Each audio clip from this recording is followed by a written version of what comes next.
This podcast is sponsored by the Trader Funding Program by Forex Analytics. Do you want to trade somebody else's money but want to receive the lion's shares of the profit and take none of the risk? Pass an assessment with a one-time fee and trade your own live trading account. There's no time limit to pass. Various account sizes are available based on your needs, and each comes with the Forex Analytics platform and access to one of the most active trading communities in the markets for a period of time. Visit traderfundingprogram.com for more information.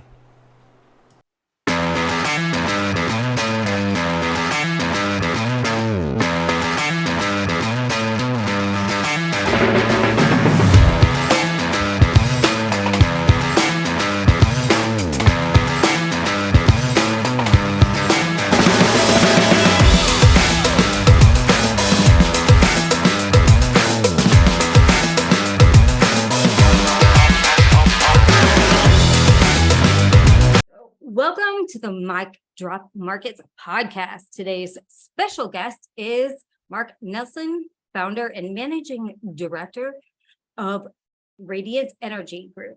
Mark, thank you so much for coming on the podcast today. For those that may not be familiar with you, can you just give us a brief introduction to who you are and what your company does? Sure. I'm Mark. I'm here in Chicago, Illinois, but I come from the oil and gas fields of Oklahoma, I suppose I can say. Studied mechanical and aerospace engineering in the US, studied nuclear engineering overseas in the UK, and then had a weird career start where nuclear energy was in a depression basically after Fukushima Daiichi, and a new wave of environmentalists were starting up organizations that wanted to promote true environmental protection through, among other things, the use of nuclear energy. So I went out to California for a few years, worked with Michael Schellenberger at Environmental Progress as sort of his energy guy, and then struck it out on my own and now have a small consultancy dedicated to some of the trickiest problems in the energy transition. So Radiant Energy Group has consulted with industrial players in nuclear, outside of nuclear, and we do a lot of work with folks who are interested in figuring out how you do the physical part of the energy transition while dealing with the apparently contradictory requests from public society. So, for example, one of the most important things I do is tell the nuclear industry what they weren't yet ready to hear previously about what the public thinks about them. Excellent. And for those that may not be very familiar with nuclear and kind of only listening to the media narrative right now, let's talk a little bit about nuclear, a little bit of an introduction to nuclear, and kind of hit on energy density at this point. Sure. So let's get down to brass tacks. When you split one molecule of hydrocarbon, like say natural gas, when you split that molecule apart, recombine it into new molecules, we call that combustion, and you can release per methane molecule, per natural gas molecule, you can release about 10 electron volts of energy. It's a small amount of energy, but molecules are very small. When you break apart one uranium nucleus, that's, you've got the atom, it's got clouds of electrons, and you've got the little bitty part in the middle, that's the nucleus of the atom. When you break that apart and it goes bouncing around and spreads its energy everywhere, how much energy did you get out of that? You got 200 million electron volts. So just on you might think of the atomic or the molecular level, we're talking about something that is about 20 million times more powerful per reaction. Now, that's the energy that you can capture for running society in both cases, heat energy, and you can turn it into other things like electricity. So that's what we're dealing with here. Uranium then is split and you get a lot of energy out. A tiny, tiny, tiny amount of uranium gets you a large, large, large amount of energy. In terms of how much energy you need per year, if you're, say, a rich American living a good life, well, you need about, roughly speaking, one little pellet of fuel to run your house and your business and your life each year. If you want to add that up over a lifetime, you end up with approximately an amount of metal equivalent to a Coca-Cola can. So that's nuclear. When you're comparing it to fossil fuels, which have given us a beautiful life and have saved the whales and saved a lot of forests, but also produce emissions and have drawbacks, well, you're dealing with millions of times more by volume when you include the extraction, the combustion, and the waste products. So now that you mentioned waste products, let's talk about a little bit of some common misconceptions about nuclear, because particularly nuclear waste is kind of a prevailing fear from Western governments and environmental groups. So, and this really accelerated after the Fukushima disaster and Chernobyl, obviously, of course. So can we dispel kind of some of these fears and maybe look at these two events and how they're not typical to the narrative, perhaps? Okay, so we've got nuclear meltdowns on one hand as one of the fears, and we've got nuclear waste as one of the fears. In fact, probably the one I hear more nowadays, it's the waste, which is really interesting because nuclear meltdowns have happened. People getting injured from spent nuclear fuel, the nuclear waste, that hasn't happened. So that's really interesting. The nuclear meltdowns like Chernobyl and Fukushima Daiichi and 3 Mile Island, that has actually occurred. Now there's a bunch of myths, a lot of fakery, a bunch of lies around them. We'll get to that. The nuclear waste hasn't actually had like a nuclear waste meltdown or the spent fuel containers getting broken open and spreading around and hurting people. That has never occurred, which tells us something very interesting. The more a thing has happened in reality in nuclear energy, the less it turns out to be a problem that people are scared of. And the more it's never happened or is pure fairy tale or myth making, that's what retains its power. Because in nuclear, it's not that thing itself you're afraid of. It's the stories, it's the emotions, it's the myths built around it. So for example, so Mark, yes. So Mark, are you saying that's the glowing ooze we see in every Simpsons episode, that this is not reality? Is that what you're trying to say? There's very interesting debates in the nuclear community about where that image comes from. Some people think it comes from confusion on the green glow that uranium glass gives off. I think it comes from The Simpsons. Yeah, so but that just pushes the problem back a few decades, Tracy. Where did the Simpsons get it, huh? Where did the Simpsons get the green glow? Yeah. So some people claim it comes from very early waste canisters at some of the earliest nuclear operations that did look rusty and have leaks and stuff. Some people claim it's a confusion with the blue Cherenkov glow that's coming off from charged particles going faster than the speed of light in the local medium of water in the bottom of a nuclear plant. You can see this blue glow coming off of the fuel coming out of the reactor. But yeah, as far as we can tell, it's wherever the actual original source is, it's just kind of bullshit, just kind of made up that nuclear waste is a dangerous thing that has problems. We routinely handle dangerous things, and what matters in dangerous things is there a small enough amount that's precious enough or easy enough to handle, both of those two things working together, that you can contain it easily. And nuclear, it's yes to everything. It's both spicy enough, so it's radioactive, so people pay attention to it that way. It's well enough tracked. There's small enough quantity. In fact, the way I'd put it is this. The problem with nuclear waste is there's so little of it that we aren't forced to do anything at all except for debate forever. We don't have to do anything. We don't have to dig a hole. We don't have to put it in the sun, because all of the nuclear waste for powering all of the world year after year after year, so several thousand times more than the amount we make each year now, would just still not take up much space. It wouldn't compare, it wouldn't measure on the same scale as like the waste piles outside of a coal plant. Certainly the carbon dioxide, for those who care about that and claim to care about it, and certainly like landfills. It's just not that much, super dense, and because it represents important fuel material for future nuclear plants, it's not going to go anywhere. In fact, I think one of the most wasteful things to do is to spend a bunch of billions of dollars digging a hole in the ground because doing some kind of weird ritual to make people who think it's glowing green feel better, when you could just show them what it is. Absolutely, I agree. But that does leave the meltdowns. Yes, we still have to talk about the meltdowns are a very simple story. Chernobyl nuclear plant kept operating for 14 years, and it got shut down because the Ukrainian government, which wanted to keep it going because they wanted the revenue and the power, the Ukrainian government got paid off a few $100 million by European countries, largely Germany, to start up another one of their reactors across the country. So like that was 2000, right? What? Year That 2000. was the year 2000. So 14 years. So in 2000, right? I think just for the listeners to make it clear, in the year 2000, 14 years after the Chernobyl incident, the other reactors in Chernobyl were still producing electricity and probably could have done so for a longer period of time. There's still if the Chernobyl Europeans reactors. wouldn't have bought them up. Yeah. There's still Chernobyl reactors powering multi-million person cities today. Like it's still happening.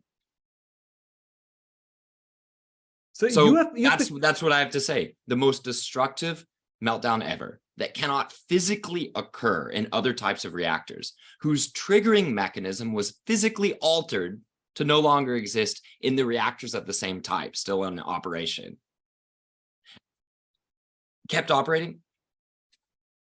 Is it even fair to for example, take a reactor like the one in Chernobyl and compare it, let's say, with a reactor in Germany, a reactor in Canada, a reactor in France? I mean, what are people hear nuclear power plant and they think there is this one kind of nuclear? I think they think about it like an airplane, right? There are some differences, but they're basically all the same. Would that be a fair comparison with nuclear power plants, or are there actual differences that say, no, you cannot compare a 1980s German nuclear power plant with a Chernobyl power plant, for example?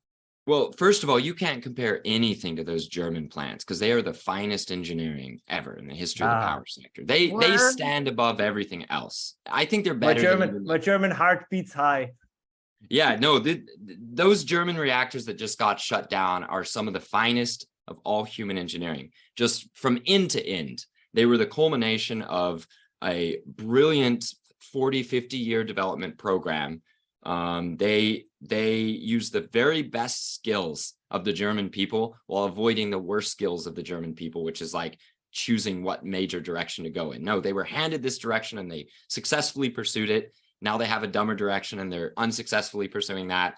No, we can't compare anybody's reactors to the German ones. But if we insist on comparing the Chernobyl type reactors to other reactors, no, I mean, the Chernobyl reactors were cheaper to build, right? So I'm being a little cheeky here. The main thing, I see what you're going. You're saying, is it fair to compare across radically different designs built and operated under very different regulation regimes?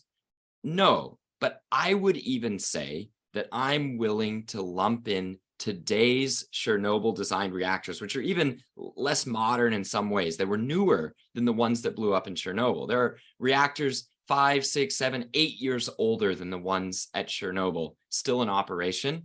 And what matters now is the international cooperation. Yes, even in war, as insane as it sounds, when the world's dividing up into different blocks because of the Ukraine conflict turning so hot, even then, the treatment of nuclear energy has gotten to such a mature level that it's just a different thing than the 1950s and 60s, regardless of the design of the reactor. It's fascinating to visit nuclear plants and to hear them talk about their interaction with pure operators around the world to improve every nuclear plant on Earth as part of one giant family. It's extraordinary. It's about like having Boeing plane operators around the world or Airbus operators around the world, where there's almost more in common because you're doing aviation together than there is difference in the individual countries' maintenance culture towards other things. Does that kind of make sense? You have become somewhat of a cause célèbre in Germany in recent weeks, because as you just pointed out, despite the high quality of the reactors, your company did a very interesting report, a very interesting study on whether or not some of those who have been shut down could be restarted in a reasonable time frame. And I think, please correct me immediately if I'm mistaken, I think 8 of them could be restarted according to your report within a year. And this was kind of received very, including myself, very enthusiastically by some, but others were highly critical. Even if I might say, even some who are pro-nuclear seem to be quite critical. Maybe you can walk us a little bit through your experience with the anti-nuclear crowd, or the doubters, if you want to call it that, in Germany, and how your report was received and kind of how that experience was for you. So first of all, thanks for bringing this up. We didn't have a client for this report. Nobody paid us for this report. We did it not because we weren't busy, but because we thought it was the right thing to do. My team, Rich Allington over in London, was the mastermind of a lot of the graphics and a lot of the design, and first drafted a lot of the text. And for me, it was just sort of, I felt it's what I owed. It's what I owed Germany and the Germans that I've worked with and gotten to know over the years. They deserved to have somebody outside of Germany say what people on the inside won't say publicly. And I think a lot of the confusion out there is that in the end, it was an engineering feasibility first draft report. Here's what I mean by that. I wasn't trying to say whether you could convince somebody in the cloakroom of the Bundestag that, over coffee and a pat on the back, that maybe you should vote a certain way to change a law. No, that can come after people know what is engineeringly possible. Here's what I mean by engineering possibility, by the way. I just put a very rough cutoff in my head. $1 billion. $1 billion to put a reactor back on. How many reactors fell below it would cost $1 billion cutoff? We just saw headlines from Reuters yesterday that the draft plan in Germany is to have 58 billion euros of climate spending in 2024 alone, of which, a few tens of billions are construction and homes and all this other things that's like little bitty shavings here and there, little bitty things. Look, a billion euros to put a reactor back in service within a few years, that can power 1 to 2 million people, carbon free, with almost entirely German supply chains and labor and stuff. Like, that's easy. That's a very easy engineering cutoff, right? Then we accidentally stumbled across more reactors that fit under that billion euros, few years engineering, like rough figure. And we just checked. Here are the things we checked. Have they cut open the containments? No? Then that's like a very hard thing to fix. It's very hard to fix reinforced concrete. But for a lot of these German reactors, not only have they not attempted to cut into the containments, because of the brilliance of the design, they don't have to do that because there's a big hatch on the reactor that can come out and they can do things through that hatch. Here's another one.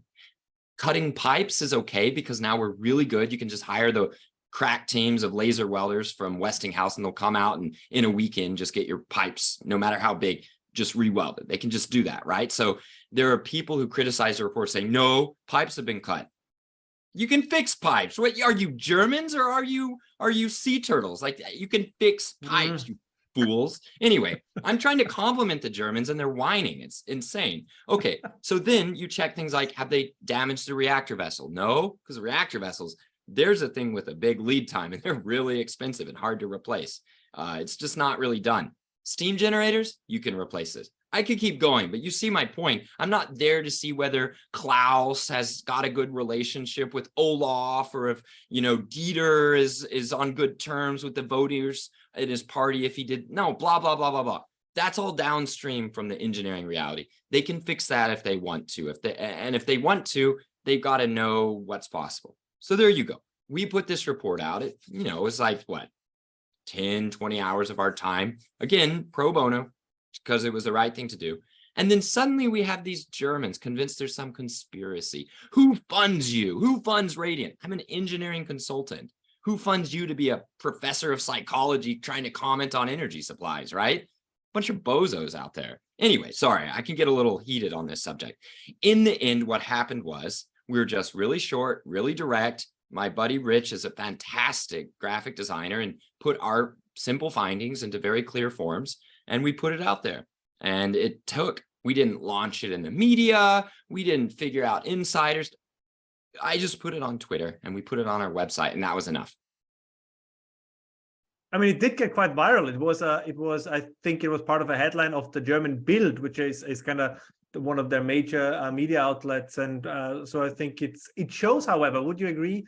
It shows that even in Germany, and it did so in other European countries, maybe we can also speak a little bit about Canada, the mood is shifting. Maybe, politics is more like an ocean liner that moves very slowly, but it seems that the public attitude is increasingly warming up to the idea of at least electricity via nuclear power. Ralph, you hit it exactly. And you also hit on something important to the other main critique, which one of the critiques was, who are you? Where did your funding come from? What grounds did you have to do this? Who are your sources? Well, who are your sources? This is very interesting.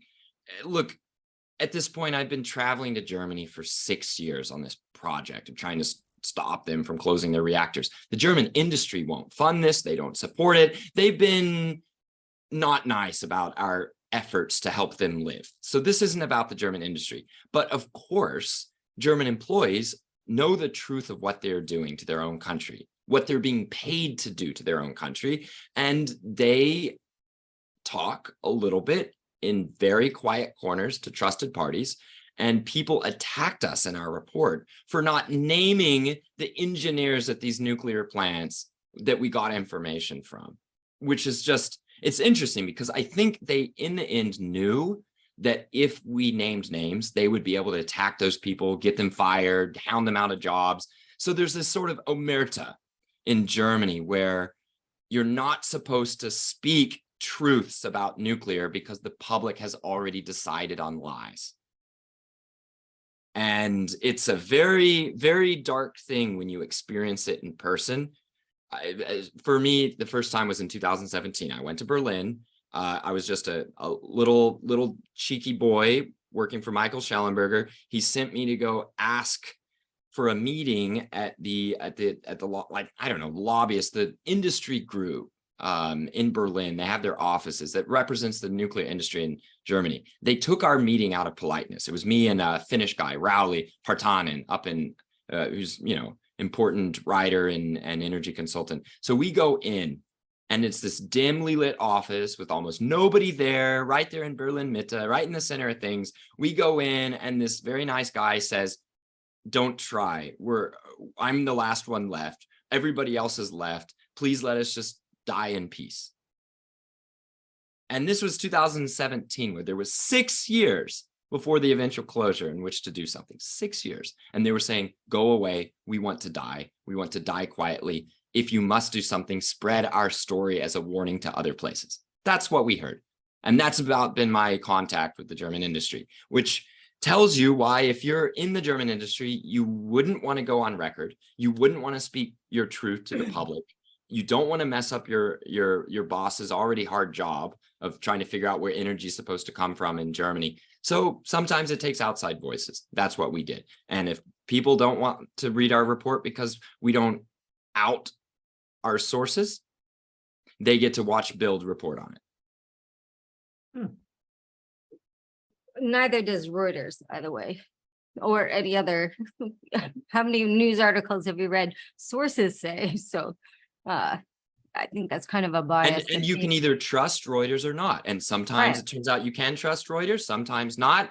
I know a bunch of lovely people at Reuters who work very hard to get the truth of the story. I'm sure there are ones that are less good, but in our case, we're just saying things that are truthful from an engineering point of view. And if people demand sources for engineering judgment, first of all, it means they're probably not going to engage in the engineering content. They're probably going to play a gossip game and try to get people canceled and fired. But second of all, no report is worth sacrificing the people that took big enough risk getting the information out in the first place. Absolutely. And Ralph, you brought up Canada, so go forward with that kind of questioning. Yeah, I mean, there's Ontario seems to have been, at least in North America, somewhat in the news with Doug Ford and particularly also the efforts by Dr. Chris Kiefer and others. And it seems that in Canada, I just recently read even in Quebec, a former Greenpeace activist is now saying, well, I think we really should look back into nuclear. So for what again, I always make this joke that, revolution and Canada don't go together in our mind, I would say, for most of the time. But in energy, it seems that the Canadians, I mean, even Justin Trudeau and his ministers, I mean, they are piping a different tune than they did just a couple of years ago. So maybe you can tell us a little bit also kind of how you look at this, and maybe also that grassroots work does matter, that even the once toxic issue of nuclear is all of a sudden, if the right people push in the right way, can actually be made acceptable again, and maybe then even be restarted. Yeah, there's so many ways to approach this exact thing, some of which people have said ad nauseum, some which is fresh. Just last night, I saw the Oppenheimer movie. I thought it was very good. I thought it was very even-handed. I'm going to watch it again. But one thing that I wasn't expecting that movie to truly be about is the handing down of the burden of discovery and responsibility through generations, right? Like, you have multiple scenes set up just entirely to show generations handing down new problems, old problems, changed worlds, but each set having to bequeath something to the future. From Einstein to Oppenheimer, then Oppenheimer to those younger than Oppenheimer in the final moments. And I think what we're seeing is that now that we're 3 generations into the nuclear era, we've become accustomed to having something as powerful as nuclear as part of our lives. Science fiction has been working with almost unlimited power as one of its conceits since the discovery of nuclear energy, yeah? And I think at this point, people have accepted that humans, of course, we'd have a power source that's extremely powerful. Of course, we'd have dangerous weapons that are so incredibly dangerous they could destroy the world. That's been a part of myth making as long as there's been storytelling, right? The ability to destroy the world either in the hands of God or man. But we've finally invented it. In the 1940s, it happened. And we've just gotten over our hangover. So the stories are suddenly updating themselves very rapidly in the face of new challenges. And those new challenges are interconnected, but let's just say the existential challenge for many people is not nuclear war, it's climate change. And eventually, there's enough people with fear of climate change that it's actually not fear of nuclear war just turned into fear of climate change. It's actually disconnected from any fear of nuclear war. It's just fear of climate change, yeah? So then you've got that, right? Which means that everything that doesn't actively help with climate change, in their opinion, they put along on the wayside. Even ideology, they'll put it away and say, well, if nuclear helps, I get held up at night by heat waves, not by fallout. So I'm going to go with nuclear. And then they justify it to themselves by saying, oh, there's no connection between nuclear bombs and nuclear weapons. Well, maybe yes, maybe no, but in the end, you decide the severity of that link when you've decided whether you like humans having the power of nuclear. And if you decide you like it, you just say there's not a link, or we can deal with it, or we can manage it, or we've been fine so far. So you have a lot of the old world fading out, the traumatized world that doesn't like nuclear for existential reasons. And you have the new traumatized people coming in who have new existential traumas. Then on the other side, you just have the pure optimists. And in the end, optimists find their way to nuclear energy. No two ways about it. These are the people that don't roll over and die when they hear peak oil. These are the people that don't roll over and die when they hear climate change. The ones that want to keep trooping no matter what, that even if climate change kills everybody, they'll be the last person digging in the mud for a snail, right? Like that, the optimists eventually find their way to nuclear, period. Which that would describe us, right? The 3 of us, for example, right? That every challenge is an opportunity. And as you say, it's but I like the idea how the perception is changing. That is it, in the past it was all danger, but now also what you described initially, nuclear fission is fascinating, right? The amount of energy, the possibilities. And I think there is, I think there was this attempt also, because you once also mentioned, if I recall correctly on Twitter, right, that a lot of this will be decided in the meme space. And I think there was this attempt to kind of belittle the pro-nuclear crowd by calling them, which is a little sexist, I assume, because there are actually surprisingly many women also involved, the nuke bros. But I'm not sure if this is still working as intended. I mean, I start to kind of almost take it as a badge of honor if somebody calls you a nuke bro, because it is kind of cool, right? It is energetic and so much what we are looking for in a society in other areas. So there's always going to be the bros, and some of the bros are sisters. I mean, it's just the way it's going to be. what I read into the nuke bro meme was people attempting to say that the only people that liked nuclear are the loudest people on Twitter. This podcast is sponsored by the Trader Funding Program by Forex Analytics. Visit traderfundingprogram.com for more information.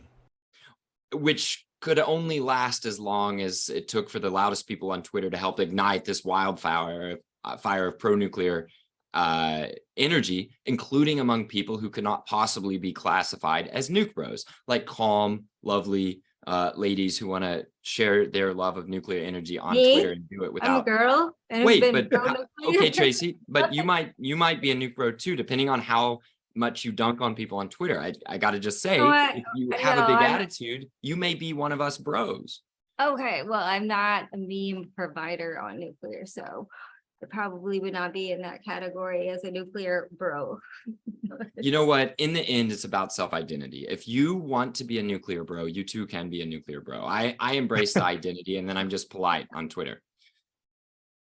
And I have to ask, so since we are seeing kind of a change of pace in Canada, right? Because we even have Quebec, it's, thinking about opening their nuclear plant that they shuttered 10 years ago, right? And so really, we're not seeing that much in the United States by way of, we just saw the plant open in, what was it, Georgia? That was 7 years late. So I don't really count that as what's a few years if it's a 100-year asset. True, but do you see this catching on in the United States? Is the United States, we just saw Japan extend the life of their nuclear plants for another 20 years. Are we going to see this catch on in the United States? Because so far it just seems like maybe not so much right this second. Let me put it this way, Tracy. I see my career as coming in two phases. The first phase, which mercifully is coming to a close, is a stop early closures phase. And since nuclear reactors last for generation after generation after generation, stopping early closures is tantamount to stopping all closures of nuclear. So that phase is coming to an end, and people ask, why are you so obsessed with Germany? First of all, it is not wrong to be obsessed with Germany. Half the dudes out there are obsessed with Germany in one era of history or another, and I have a massive section in my library just dedicated to weird crap that Germany started, caused, contributed to, that sort of thing. It's fine to be obsessed with Germany, but the other reason is they are nearly alone on the entire planet in shutting down nuclear reactors, and as we've already mentioned, the nuclear reactors in Germany are incomparable to anywhere else. So that alone would be enough to justify my obsession. If everybody else were closing nuclear, would still be obsessed with Germany closing Germany's nuclear because of how great their designs are. So I have to say that early phase of my career is, thank goodness, coming to a close. Now the second phase of the career is coming, which is get nuclear going either in places that it isn't going or places that it's never gone. And then there's this weird hybrid area, which is, Lazarus projects, where we revive the corpse of long dead nuclear plants, like Gentilly in Quebec that you were talking about, where, they had one idea, then stuff hit the fan. Then they realized that, wait, we can just make our own energy and make our own money from our own clean local nuclear plant. Why wouldn't we do that? And they discover their nuclear plant can be restored. They go for it. So, right, that phase one coming to a close. That middle stage of Lazarus projects, very exciting. We'll be paying close attention to that. And the new phase of new nuclear, it is a different problem with different possibilities and different techniques needed. It's all one public problem. The public does not see a difference. In fact, the most embarrassing thing that I see out there is energy experts who say, we can't restart German nuclear. New nuclear plants are expensive. And I try to explain that, if you don't have to build it, then it doesn't really matter how expensive the new ones are, except to say how priceless the replacement power is, right? So what are these skills we need for the new phase, this making nuclear happen? It looks a lot more like becoming good at construction management, becoming good at project management, becoming good at the engineering, procurement, and construction part of the giant project pipeline. Yeah. A lot of people think we can escape this by training a bunch of nuclear engineers and have them get on AutoCAD and design a bunch of imaginary nuclear plants. I have some love for a lot of the people doing this. I even have some companies that I'm able to get over my cynicism and support, or not really advocate for. I don't really mix those things, but I like a few of the startups. They're cool. And I want to see everyone who puts their heart into nuclear succeed. So that big thing, though, is not that AutoCADing. It's not that the nuclear engineering. It's the construction management, the blueprints, those big sheets where everything, it's not there to look pretty to somebody who's an investor. It's there to be understandable to tradesmen and foremen who order the day's work on the construction side. Ideally, with their own experience behind them, easily applied to the next project. So there's a few countries that have that critical cultural mass of engineering expertise, construction and engineering expertise going. Russia is doing a great job building nuclear plants around the world and in Russia. China has gotten to an extraordinary point where they are actually getting projects done like clockwork. They're only now getting back to starting construction projects like clockwork. They had this huge gap after Fukushima Daiichi where the number of new plants started fell off to almost nothing. It left this huge smoking, cratering hole in our expected amount of global nuclear that there would be. But China's finally gotten over that period. They've switched over to their own designs that they control all the supply chain for, all the IP for, as far as I know, and they're building those, but they just had that big gap in building. You ask, what's it going to take to build in America? It's going to take pain. The question is how much of that pain we already got out of our system in Georgia. This is an open question. Vogtle 3, Vogtle 4, they're coming online. They're probably going to work really well. And we have no project directly lined up to use that exact reactor. So I don't know. Are we going to get it? I think so. So what that would be, what I would want to see is Westinghouse with Bechtel taking that lessons, whatever lessons can be squeezed out, whatever tradesman, whatever foreman, anybody willing to go on the move, maybe across the American South with these big integrated utilities that might be willing to take a crack at it if enough of the things that are the same lined up that eventually worked at Vogtle. And you're probably gonna have to get US government backing on this, really, because if I were an important shareholder of these utilities and I saw what happened at Vogtle, I would pause. So that's what needs to happen. And we're just going to sit and watch China build an enormous number of nuclear reactors until we get our drive up to go in that direction. Our act together, in other words. Yes, I agree with that 100%. And so, Bob, did you have any other questions? I mean, I have more questions, but I know that you have to exit soon. So I wanted you to get a chance to ask what you wanted. I got mine covered. This will all be edited out. Don't worry, we're recording this. No, I got the final thing. I got everything in that I wanted. All right, perfect. So all right, so we talked about a lot about nat gas because like this time with Mark is amazing. So we talked a lot about nuclear right now. Can we talk a little bit about nat gas? Are you okay with that? So I really want to talk about, all right, so don't worry, this will all be edited out. So no worries. Let's talk about nat gas for a moment, because it occupies kind of a strange place in the climate debate right now, right? And so in one hand, it's helping to phase out coal, and we could talk about coal, that's a whole nother issue. In the other respect, it still has emissions. And so we have, environmental NGOs have been back and forth on loving it and hating it. And so can you kind of give us a breakdown of where natural gas fits in terms of emissions, environmental impact, and, what does it mean for emerging markets? Yeah. So first of all, a great amount of the world's energy storage is actually natural gas in pipelines, natural gas in pressurized fields, natural gas in storage, natural gas and LNG in transit. People want batteries this, batteries that. They want a hydrogen economy. In the end, a great deal of the world's ability to keep people warm each northern hemisphere winter comes from this natural gas. Here's another thing. Natural gas was heavily promoted by environmental groups as one of the things that could help kill nuclear energy. This is the ideological hangover from the 70s, from the traumatized generations that we talked about earlier. Natural gas is the thing helping renewable energy visions come true.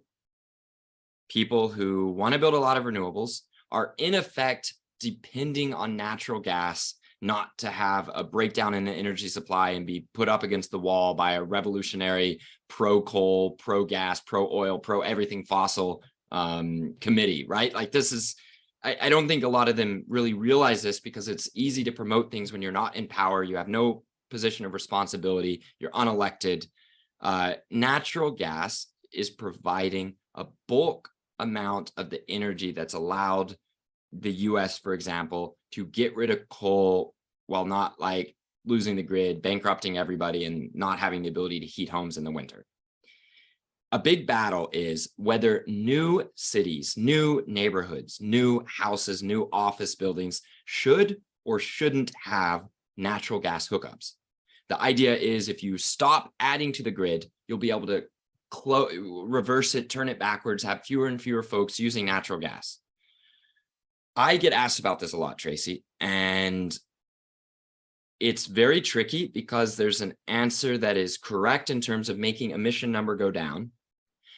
And there's an answer that's correct if it were my family relying on that heat in a cold winter storm. I think it would only take 1 or 2 times, maybe only once, of me not being able to heat my family before I got really extreme about this stuff. And so therefore I kind of sidestep it. I think the way I conclude about natural gas is this.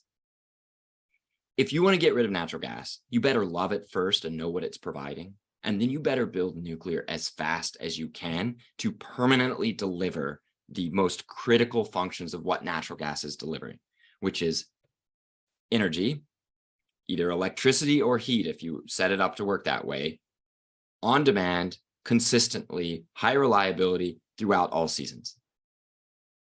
Do you think that the Northeast in particular is very vulnerable because they don't like nuclear, don't like natural gas, and they're in a very vulnerable situation at this juncture, and they're buying energy. They're learning to love oil. They're going to have so much oil. They're going to have heating oil all over while making strong claims about climate change and flyover states and the, you know, the hydrocarbon conspiracy to stop climate change action. They're just going to have massive amounts of heating oil. Here's another thing. You didn't mention this, but a bunch of very fancy people are about to learn about offshore wind in New England. And typically, yes, not always, in my experience, people who don't know anything about nuclear get exposure to it and then they like it. In my experience, it's the opposite for wind. People have all heard of wind power, they like it, and then they get a little bit of exposure to it and they're like, hold up, wait, no. If you can't put this over in the other state of people I don't like culturally, I don't want this at all. And so, for example, in Massachusetts, people are about to get wind power good and hard. They're going to get the biggest wind turbines in the world. It's going to be massive on their horizon. Some of them are going to be really worried about environmental impacts. Some of them are going to be worried about the view, you know, the open ocean. The Navy, US Navy is going to say, no, don't put it near us. You got to put that elsewhere. All of this is coming to a head now, and then it's going to be hyper expensive too. So it's not going to lower anybody's bill or protect you from energy price spikes or anything like that. So all of this is coming to New England. Do I think they're going to radically expand their natural gas import capability? I don't know. I mean, they have a problem already, which is in order to get natural gas, it can't really come from America because of I'm sure you've talked about this, the rules preventing an American port from sending out a cargo on a non-American ship to an American, right?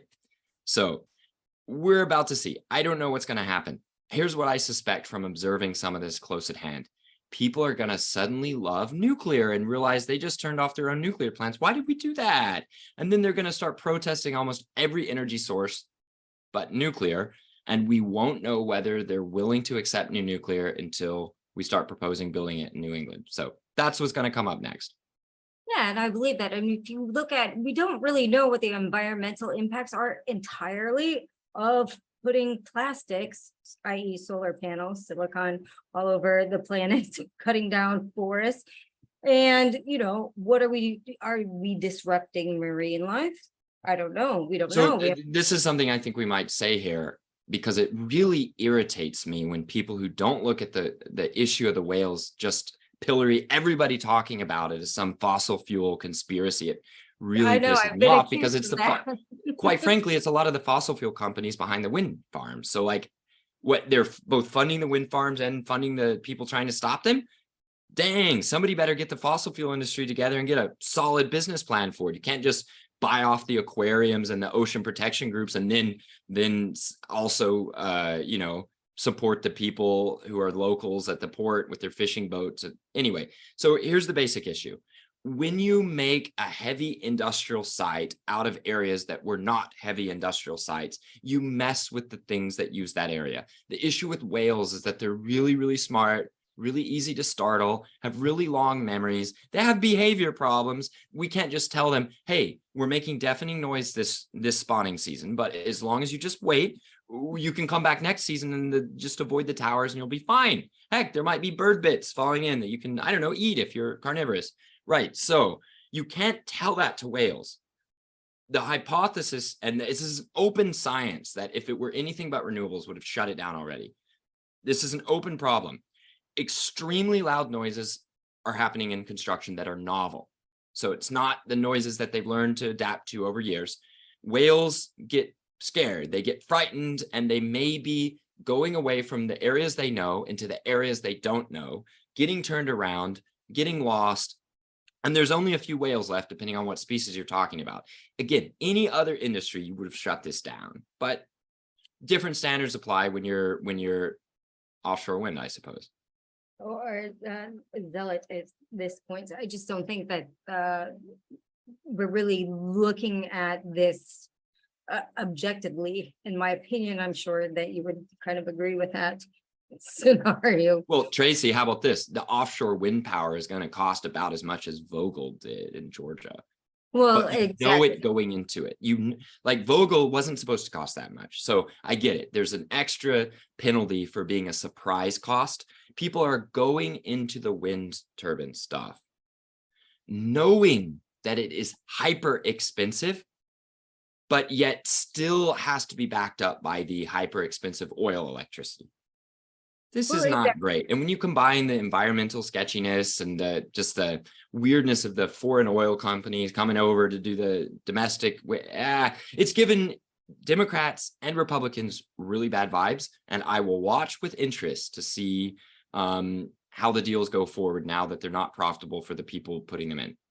Where too. And I think, you know, it all depends on government subsidies, at least here in the United States, right? So, you know, when we're talking about EVs and things like that, and, you know, mining and subsidies for mining for permitting that it's never going to happen. I mean, you know, there's a lot of pork in all of these bills, and there's a lot of things that are going on that are never going to happen. I'm sure that, you know, that. I mean, we'll see. This question comes up in uranium. Is it worth mining uranium in America? It's another one where there are good arguments on both sides. We used to be the largest uranium miner in the world at one point. True, a long time ago. And maybe we'll go back to mining uranium in our country. But the key thing is, we opened with energy density. Maybe it's good to come to a conclusion with it. Nuclear requires so little uranium that if you actually care about energy security, you can just stockpile uranium. Just little bit of uranium purchases, and you can be good for your whole country for a decade or two if you want to. And so with that nice tie up at the end, if you had a word for investors, because a lot of our get audience are investors in the energy sector. What would your final words be to be on the lookout in this sector, for the next, say, 12 to 36 months out? What should we be focusing on? And what do you think is going to happen, or what do you foresee that's going to happen in this industry, over the next 3 years or so? Sure. Well, this is an area that I just try not to do much with because I'm a little bit too close to the action in other areas, and I like to stay as neutral as possible when I'm advising folks what I see coming in nuclear. I don't play it with myself, but here's what I see. I see oil and gas producing nations suddenly deciding in large numbers to use profits from that to fund domestic nuclear programs.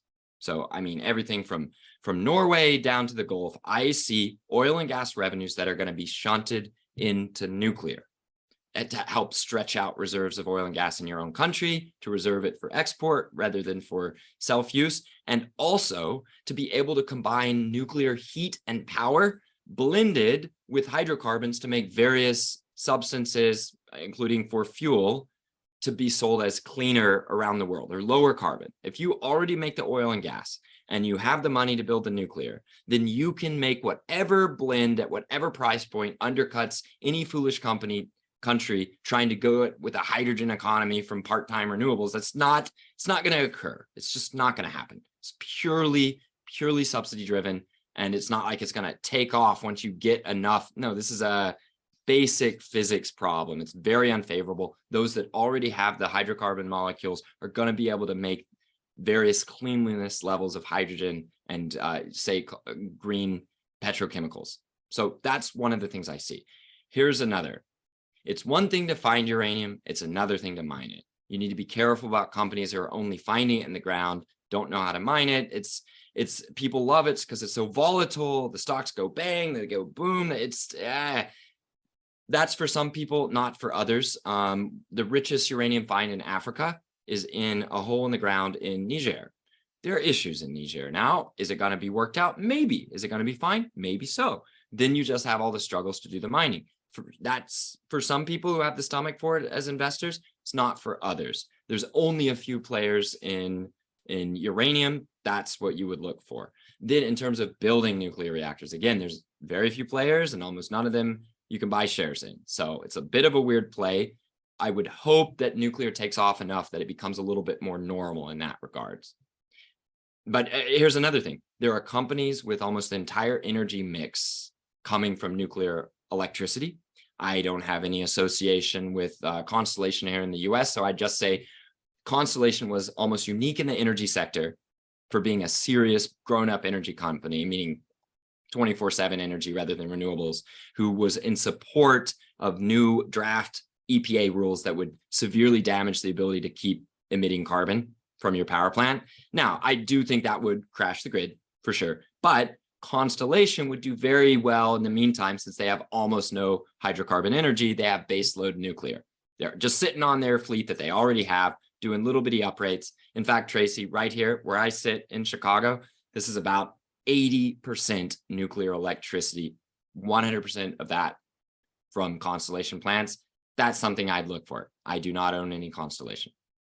All right.